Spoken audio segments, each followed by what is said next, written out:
माननीय सर्वोच्च न्यायालयाने पेसा क्षेत्रातील पदभरतीबाबत 6 ऑक्टोबर 2025 आणि 17 नोव्हेंबर 2025 रोजी दिलेल्या निर्णयाच्या आणि सामान्य प्रशासन विभागाच्या 11 फेब्रुवारी 2026 च्या शासन निर्णयाच्या अनुषंगाने शालेय शिक्षण विभागाने 17 संवर्गातील पदभरतीची कार्यवाही सुरू करण्यासंदर्भात सूचित करण्यात आलेले आहे.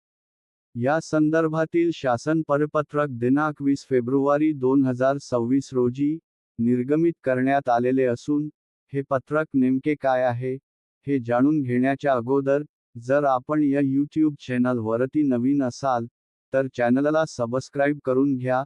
व्हिडिओ आवडल्यास लाईक व शेअर जरूर करा. उपरोक्त विषयाच्या अनुषंगाने कळविण्यात येते की, सर्वोच्च न्यायालयाने पेसा क्षेत्रातील पदभरती संदर्भात याचिकांवर दि.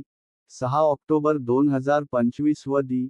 17 नोव्हेंबर 2025 रोजी दिलेल्या निर्णयाच्या अनुषंगाने पेसा क्षेत्रातील 17 संवर्गातील पदभरतीबाबत कार्यवाही करण्याचे अनुषंगाने सामान्य प्रशासन विभागाच्या संदर्भीय शासन निर्णयानुसार सूचना देण्यात आल्या आहेत.